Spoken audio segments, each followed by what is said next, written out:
What you think I ain't, bruh? Eating like a monster. Straight Tony Soprano, eating straight lobster.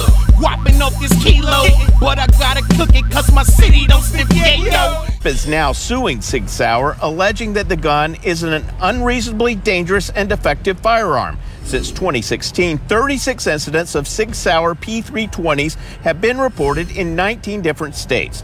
Tampa PD bought 1,375 of the guns in 2017, then participated in a voluntary upgrade program later that year involving those guns. Northrop's lawsuit has not yet been resolved.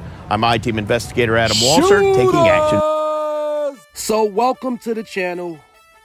Everything expressed in my videos is purely opinion, as is everybody else's videos, and everyday carry is preference. I just want to make that clear from the start.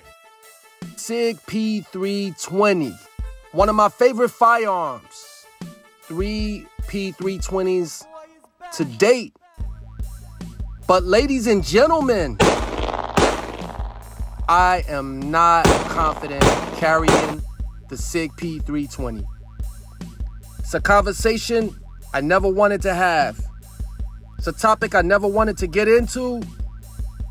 Owning 3 P320s, easily one of the best firearms I've ever owned. The most modular. When you think P320, you think modularity. Awesome, awesome build. But,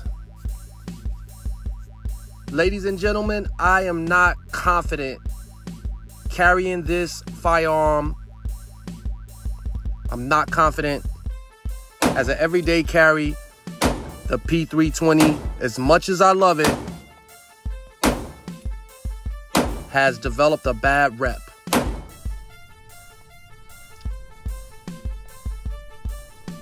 So it's with regret that I decided I have to move on from the platform in terms of an everyday carry. So as you know, I went with the Sig 365X Macro. It's a platform that's been around for quite a while. It's got a great track record. Awesome concealability. Excellent shootability. Great capacity for the micro compact. And the X Macro checks off all the boxes. So in 2022 was one of my top 5 firearms. And I'm very confident carrying the 365X Macro. But the 320, with all the lawsuits, accidental discharges, a lot of pending litigation, law enforcement having a lot of problems with the P320. See quite a few YouTubers use the platform to talk about their experience with the accidental discharge. Pocket, split the top of the holster open, but stayed retained within the holster until I got my wits about me again, removed the firearm from the holster, cleared it, and set it on the table. From there, we went through and made sure everyone was okay. Luckily, the RO and the people standing behind me were all fine. We went through, we took pictures documenting the situation just to make sure. As you can see from the picture, I still have my shirt clearly tucked into my pants. There's no obstructions there. As for the holster is a Blade Tech meant for the Sig P320. They're on the cheaper side of things, but generally seen as quality. So there was nothing really bad I could say about the holster or anything about the holster I think that contributed to this issue. The gun itself was a 2019 manufacture date Sig P320 X5 in tan. I had purchased it brand new only about 6 weeks beforehand. I'd put 700 to 800 rounds through it, getting used to it, testing it. Excited to try it at my Steel Challenge match to see if I could better my times. I did check the serial number tool on their website showing that it was post-drop fix, so I felt confident that my gun would have no issues. So I'll show you the pictures of the bruises that my knife left in my leg as the round hit. Now I apologize up front, yes, my legs are white. I'll use this as an opportunity to maybe put on my Speedo and go work on my tan. But here are those pictures. The first picture is of my leg literally 5 minutes after the shot happened. Second picture I have is from about 2 hours after, when I'd finally got home. I wish I had pictures of it after that. So I decided to go with the G45. Now, obviously I could have went with the 43X, but I have my struggles shooting the Glocks. I don't find it to be a very accurate firearm out the box. Horrible sights, horrible sight picture. The grip angle is weird. The trigger leaves a lot to be desired. And in the past, I've been very patient with Glock, put in a little bit of work, changing out triggers, changing out sights, adding red dots, and still not shooting with the confidence that I find when I shoot with my other firearms and other builds. So, the G45, I just decided, for the size,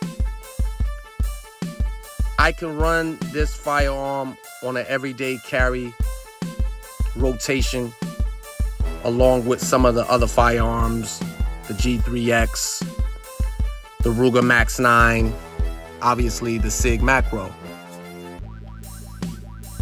But ladies and gentlemen, as much as I am not a fan of Glock out the box, it's no secret, when you think about the name Glock, some think perfection. I definitely beg to differ. When I think Glock, I don't think perfection. One of my biggest knocks is how it comes out of the box from the factory. But when I think of Glock, I think of reliability.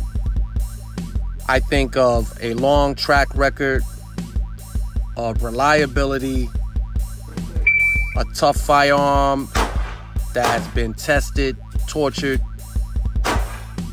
has been coveted by many different law enforcement agencies, military outfits, and in the everyday carry scenario, I'm not looking for competitive shooting accuracy out of a firearm. Those encounters in self-defense situations take place in close distance. I don't need to shoot a super accurate shot from far away.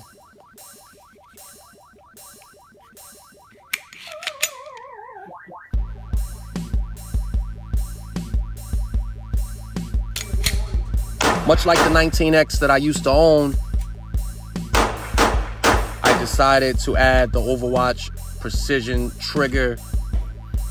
I added a Tyrant Designs magwell to the Glock 45.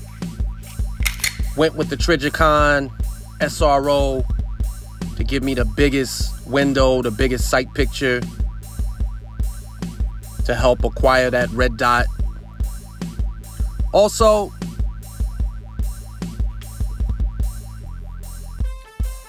the slide release locking back on that last round is a problem that a lot of shooters with the big hands have. And obviously, that slide lock release on the Glock, very small, easy, very easy to cover that slide lock and not get the lock back on the empty mag. So I went with the CAGWorks raised slide lock release. And as of right now, I've been committed to training with this firearm, being patient. You end up on the injured list in 22, been running with my team like Emmitt Smith. Before it gets started, I came to finish shit. No movie, but my brain's still limitless. Longer.